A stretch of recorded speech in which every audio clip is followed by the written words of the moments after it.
Okay, welcome back to We Missed the Point, everybody. Yes, I am filming the same day as I filmed the Pride episode, which I assume I put out. It's going to be really interesting to sort of see what solo episodes I actually put out because, I don't know, it's really scary like just filming myself, and sometimes I kind of get a bit in my head and I don't know if I'm sounding... I don't know if I'm articulating myself, but I really just want to start practicing speaking and sort of getting my thoughts just onto this because I feel like it's going to help someone. It's going to help someone. I think I am going to do a little bit of a trigger warning at the start of this episode just because there is going to be brief mentioning of eating disorders. I'm not going to go into it too much in this episode, but if you are listening, I would really love if you could let me know whether you do want to hear more about it because it's something that I definitely do want to talk about at some point because I know that it is very common and I think it would definitely help people to sort of like hear, well, not just my perspective, but just anyone's perspective on the topic because it's something that isn't really talked about and there's a lot of guilt and there's a lot of shame around talking about eating disorders, and I would love to be able to sort of normalize that and give my perspective and how I've sort of overcome that. So I definitely think that that is something that I will speak about eventually, but for now, we're just going to talk about sort of guilt and shame in general in our lives. We're going to try a little bit of a different way of doing things today. And I'm quite excited and I hope you guys are going to like it. Pretty much, I'm going to interview myself. I know, it's pretty crazy. Now, the reason that I wanted to do this is because I actually do this quite often myself. Like if I go for a walk, I will literally like record myself. I will actually like speak to myself out loud. So I'll ask myself questions and then I'll answer it. So then I was like, okay, well, maybe I do that on the podcast. Like maybe I literally just make it so that I actually am asking myself questions and then answering them. I think it's great. So we are going to be talking about shame and pride. No, we're going to be talking about guilt and shame today. And I think when people talk about shame and guilt, it can come across quite full on. And like there's a lot of vulnerability that comes with guilt and shame. And it's definitely something that I want to look a lot more into. But for now, I'm just going to sort of speak about my experience and my sort of understanding of guilt and shame and how it's shown up in my life. I do think that I have spoken about this potentially before, but hopefully this is going to be a lot more articulate and make a lot more sense. And now we've got a microphone, so it's a lot more exciting. Okay, so let's have a little look. I put some questions down that I wanted to ask myself. If I can find it. Oh yeah, okay. So the first thing that I'm going to ask myself is, what triggers guilt and shame? Well, Zoe.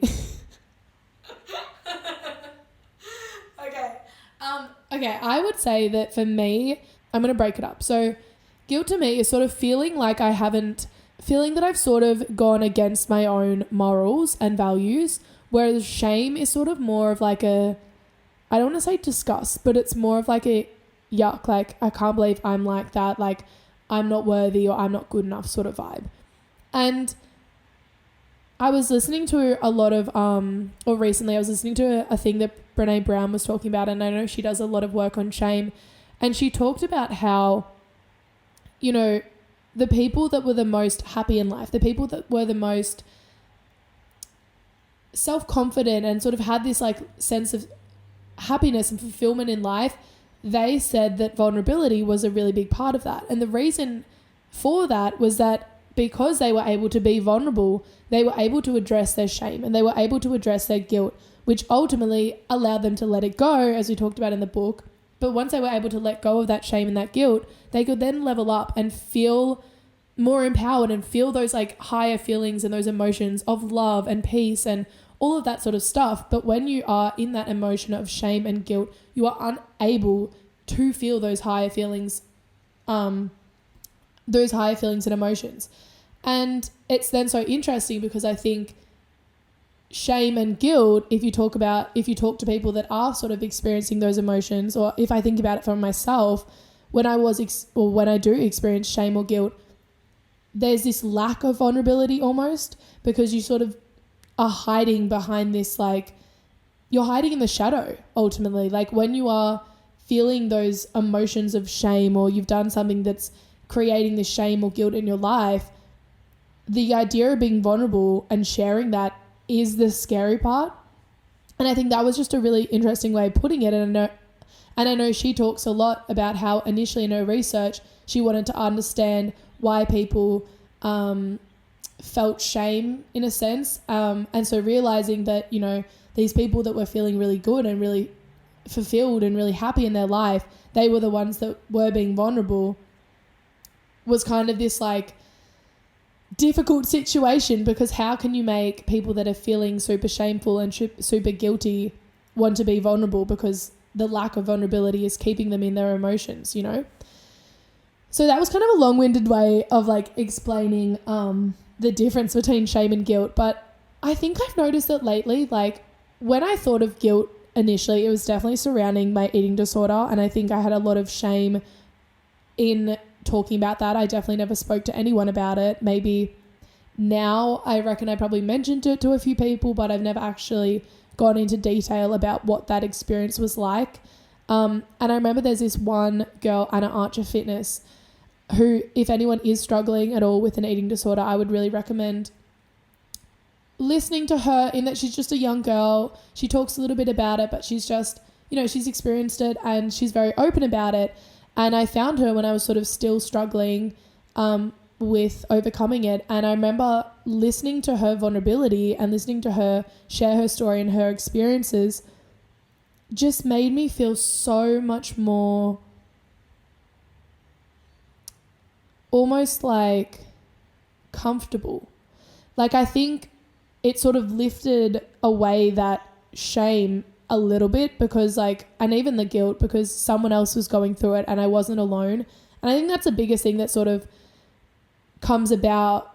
I think that's probably the biggest part of like, I mean, I'm just going to relate it to eating disorders, but any addiction really is that sort of like feeling like you're all alone and that like there's no way of getting out of it. And yeah, pretty much like listening to her just sort of made me feel a lot more comfortable almost, and empowered to change the way I was behaving. But that was a bit of a tangent. I don't know where I was going there, but so I've got here what triggers my shame and my guilt. So initially I would have always said that the eating disorder, definitely. So, you know, I had a lot of shame around what I was doing. I also had a lot of guilt. Obviously there was guilt around spending money. There was a guilt around not seeing certain people because I didn't want to leave the house, or there was guilt in that I couldn't believe that I was doing this to my body when like I try to eat so healthy and I try to exercise and I try to wake up early and do all these things to benefit myself, but then I was still doing this to literally do the opposite of helping myself. So there was a lot of like inner guilt about that. And then of course there was the shame piece of just feeling like, you know, how could I be doing this? So that was the main thing that I think initially triggered my guilt and shame. But what I realized was guilt is literally everywhere in our lives. And that's what I didn't quite realize. And so a few examples of this are, or at least in my life, is, you know, I have guilt around spending money. I have guilt around saying no to people if I have made plans and then realize that I just, you know, maybe I've got too much uni, or I've got to do other things. I've got to record a podcast, hypothetically. There's guilt around eating sorts of like, there's guilt around eating certain foods now that I'm like definitely still overcoming. There's guilt around, honestly, like I sometimes feel guilty like going on my phone when I'm walking. I feel guilty when I'm listening to a podcast instead of like walking, even like going to the gym now. Like I won't even listen to music because sometimes I feel guilty for listening to music because I'm like, oh, shouldn't I be able to motivate myself? Or it's like, you know, I'll be going to bed and then I'm like, oh my God, I haven't read like part of my book. And I think this also sort of ties into expectations. Like I think of a lot of the guilt. Wait, I'm going to hold this. I think a lot of the guilt that I even experience at the moment is sort of related to the expectations I put on myself. Like realistically, the main times that I actually feel guilty are when I've put an expectation on myself that I didn't even make. And it's sort of, I'm going to do, as I said, another episode on values because I think it's going to be really interesting. And it made a big difference in my life. But, you know, a lot of the expectations I was putting on myself were based off values that other people had sort of ingrained in me rather than things that I genuinely believed. And an example of this is literally just like a morning routine. Like I would feel guilty that I didn't wake up, then go to the gym and then go for a walk and then like, no, you know what? I'd like feel guilty I didn't make my bed. Like little things like this that, yes, okay, that's like a good thing to do. But I don't know. I think guilt showed up or does show up in my life. Now that I'm aware of it, it's a lot different. And, you know, I'll sort of pick up on myself and I'll be like, okay, Zoe, like, why are you feeling guilty that, you know, you, even like texting people back, like I'll feel guilty that I didn't reply fast enough, or, you know, I'll be with a friend and then they'll be like, oh my God, like I really have to do this thing today, but like, I don't want to do it. And they feel guilty about, you know, not committing to something that they said they'd commit to. I don't know. It's just like, I don't know. I think it's such an interesting sort of concept because where did the guilt stem from? Like, how did this guilt even start? And they talk a lot about it in the book that like guilt is one of the lowest emotions or lowest vibrations that you can feel. Because when you're feeling guilty, you're feeling as though you're not doing enough. And I think that's really detrimental because, you know, even myself, let's say I have had a great morning and then I go to work and I'm like, okay, I want to record a podcast or I want to edit or I want to do some uni. If something comes up and then, or I come home and I'm really tired and I'll sort of start to do it and it's not up to the standard that I want, I'll get so worked up and be like, oh my God, like, you know, this isn't good enough. Like, why am I not doing more? And it comes back to this like expectation that I put on myself based off what other people are doing. And I'm sure social media plays a part in that, of like sort of seeing this like hustle culture of you've always got to be like working hard. And that's not to say that you don't need to work hard because, you know, getting these out and like there's going to be times where obviously you have to work hard. And I've talked a lot about like, this is what hard feels like. Of course, you got to put in the effort. And if you want to get anywhere, especially to like a high performing level, yes, you're going to have to put in a lot of effort. But at the same time, I think if you can do so and minimize that guilt, that's going to be super powerful. My approach at the moment is very much coming from a more loving perspective, honestly. And I'm loving it. Like I now ask myself, like, if I'm feeling a bit of pressure to do something, I'll stop, I'll pause, I'll be like, okay, so like, what do you sort of want to do in this situation? What's going to make you happy? What's going to be the most beneficial way for you to get the things done that you need to do without feeling guilty for not doing certain things? And I think I'm going to tie shame back into this because shame is a little bit different in that I don't necessarily notice it in an everyday life of like expectation and pressure. But then I do, or like I'm definitely working on it and it's been a lot better lately, but a lot of shame around my body. And it's something that I never openly even admitted to myself. Like anyone that knows me, I would always speak positively about myself. And if anyone put themselves down, I'd be like, no, like you're gorgeous. Stop being silly. Like I'd always pull them up and I'd be like, no, we don't speak like that. But I had all this shame around my own body and I was almost then felt guilty for having that. And this sort of ties back into like what I was saying the other day in the episode on pride, is that I had a lot of pride around the person that I was that didn't give a shit about anything. You know, I had a lot of pride around the person that didn't care what people thought and the person that was so free-spirited and woo all the time. And that definitely is me still, of course, but I think I had a lot of shame around the part of me that did care. And because of that, I hid it and I repressed it and I didn't allow myself to feel those feelings of not feeling good enough and wanting to always do more. And now that I'm sort of letting go of that and I'm able to address it, has given me so much more freedom and even more love for myself and the people around me, because I didn't realize how much of a burden that shame and that guilt was having on me. And that's why I want to speak about it, because I'm sure a lot of you are like potentially listening to this being like, what? Like, I don't feel like that at all. I don't have any shame. I don't have any guilt. And that's amazing, okay? But I urge you to really sit down and have a think about whether shame and guilt are playing a role in your life. Because as I said at the start, vulnerability is the key to overcoming shame and guilt. And I think the more vulnerable we can be, and the more of us that are vulnerable, then sort of minimizes the impact that the shame and the guilt has on us. Like, I think I've spoken about it before, that when you bring shame into the light and you sort of expose it, it has no power.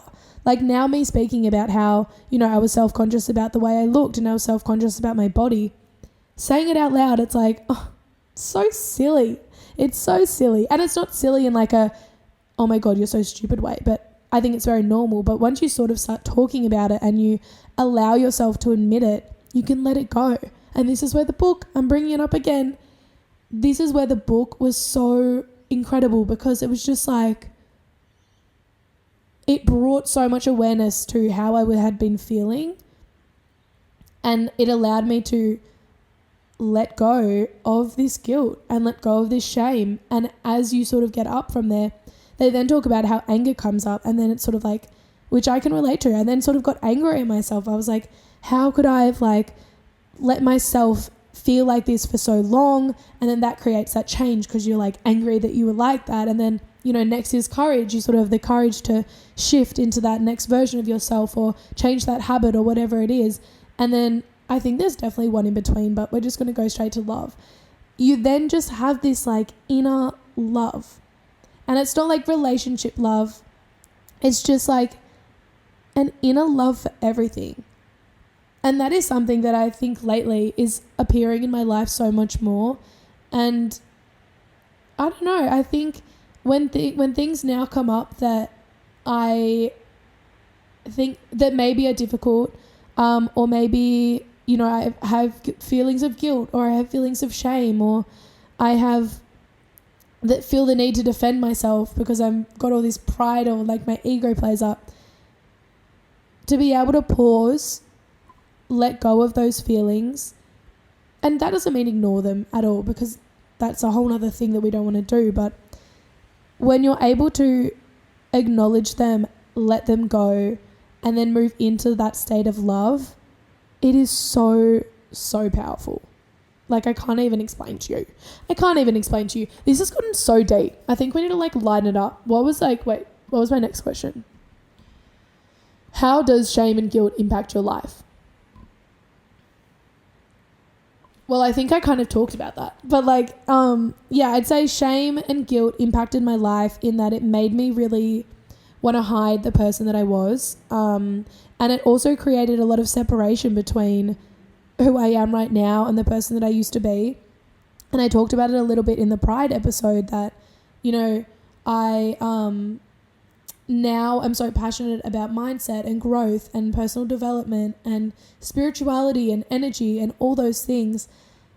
But I think for a long time, or at least over the past few months, I haven't admitted that to myself fully. And I felt embarrassed almost talking about these things, because I used to judge people that spoke about these things. And so I felt that other people were going to be judging me.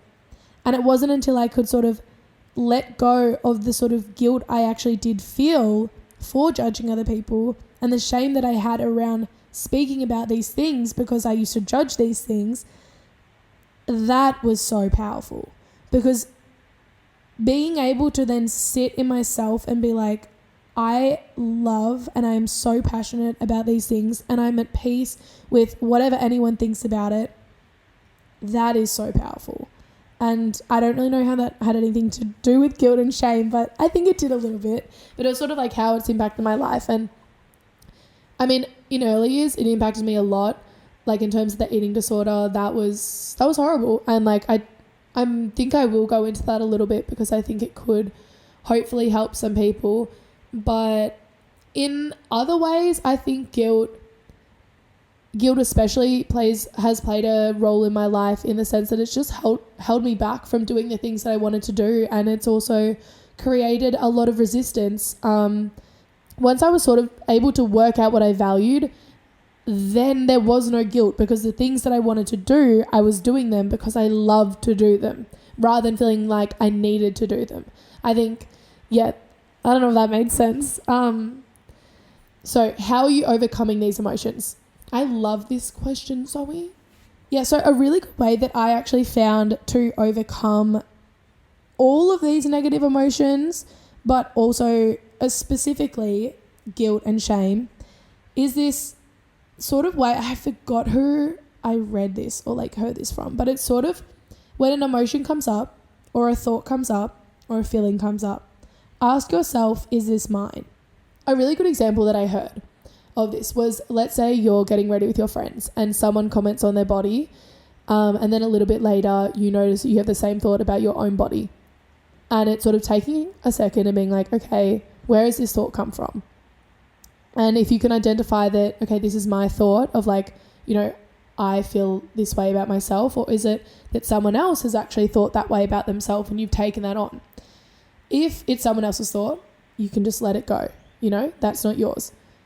If it is your thought and you do feel that way, then sort of being like, okay, where has this come from? Because, all of our thoughts have come from somewhere. So being able to take a second or take a moment and be like, okay, where has this come from? It's like, okay, I have been looking a lot on social media and seen a lot of girls looking a certain way, and now I feel insecure about this part of my body.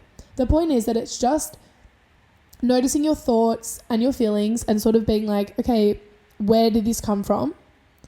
How can I just let it go?